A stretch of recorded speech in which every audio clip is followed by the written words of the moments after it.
Hey, what's going on YouTube? BD Kane 721. Happy Friday. Hope everybody had a great week. I've been away for a little bit. Haven't been making too many videos for good reason. I was back on the East Coast for about a week. It was my mom's birthday last weekend, and the family decided to be there to celebrate with her, as it was the first birthday she was celebrating without my dad, who passed away last June. So we wanted to make sure she was doing okay and just spend some time with family. But I'm back and haven't been able to go to any of the Padre games the last couple of times against the Dodgers, unfortunately. So tonight is the deciding game for the NLDS. So hopefully that'll go the Padres' way. They got blasted a couple nights ago here in San Diego, so I'm glad I didn't see that. But hopefully everybody out there will be rooting for the Padres. All right. Today's video is something very different.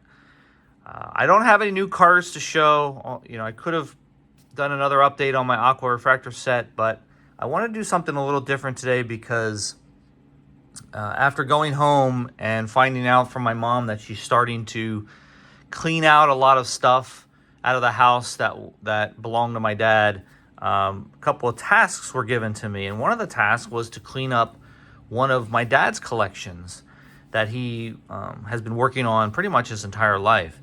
I wish he was a card collector because I would have a much better video if that were the case, but he wasn't. He collected cards when he was really young. He really didn't get too heavily involved in it, to be honest, and there's a lot of good reasons for that, but one of the reasons that he's always given me when he was alive was that back in that day, mid-century, mid-20th century, early 20th century, stamp collecting was very popular.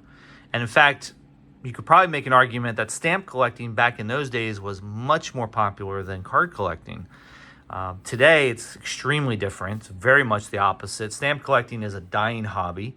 Not many new collectors are going into the stamp world, and it's pretty much dying on the vine. So there's still some value there. There's still some excitement in stamp collecting, but as time has moved forward, stamps have become less and less useful in our lives, and they're just sort of dying out. It was once this tremendous piece of art that you would collect, just like our cards, but not anymore. But anyway, my dad collected since he was a little kid, and he had 15 or so albums full of stamps at the house. And here in front of you is one album that I took back with me to go through in a more detailed way. It's so difficult to find value in stamps these days, and I really didn't have a great source back at my parents' house to look them up. And I didn't want to sit there in front of a computer for hours on end while I was visiting family. So I brought one of the albums back with me, the one that I felt was probably the one to really look through more carefully. And there were some notes in here from my dad, and so it just kind of led me to this particular album. Stamp collecting's very similar to card collecting in that a lot of stamp collectors put things in albums. This is just an example of one where you would buy an album like this. In fact, I think it's called a Scott album, maybe. I think that's the brand.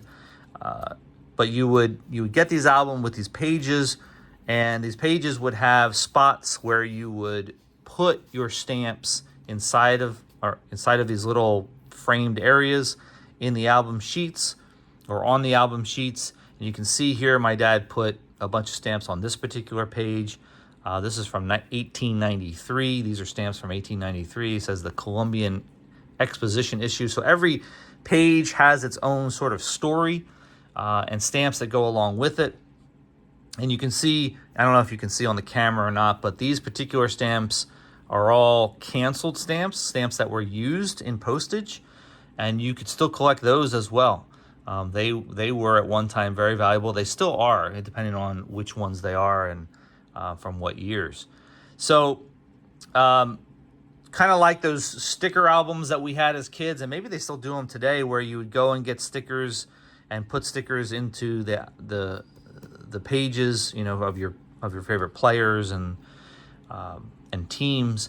it's kind of very similar. It's sort of a paint by number sort of situation here, and it gives you a number for the particular stamp in each spot that correlates to a catalog number that you can look them up to see what they are and what the values are.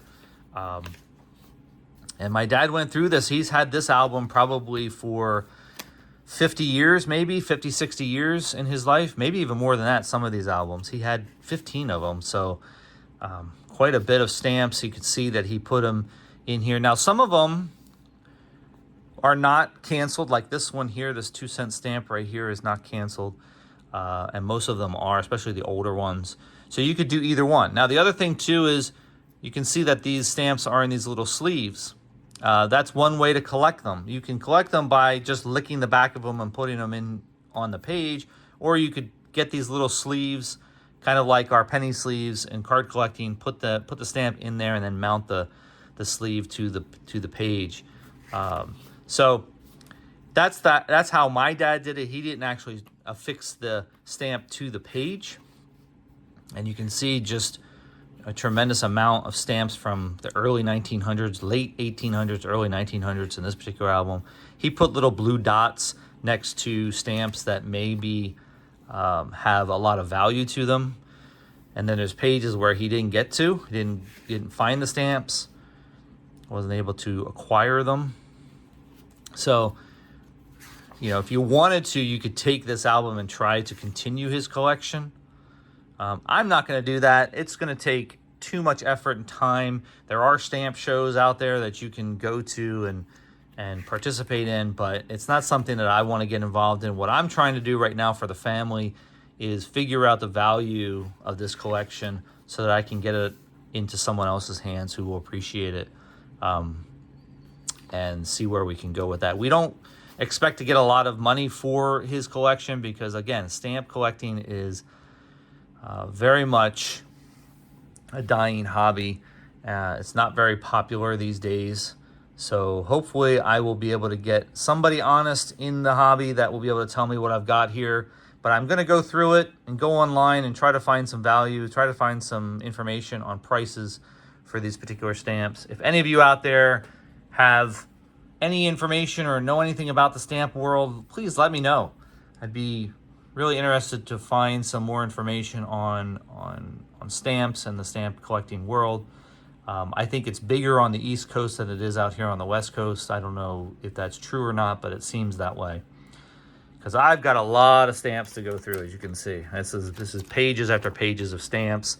It's probably one of the best things about this hobby compared to card collecting. Card collecting is going to be, there's a lot more space involved in card collecting as far as what you need to hold your collection. But that's it for today, guys. Just wanted to catch back up with you, let you know where I'm at and what I'm doing. This is going to take some time, but I'm not going to give up my card collecting, of course. I'm not going to go into the stamp world. All right, guys, have a great weekend. Go Padres. Hope to see you guys soon next week. I probably will have an update on my Aqua Refractor set next week, and I will talk to you guys then. See ya.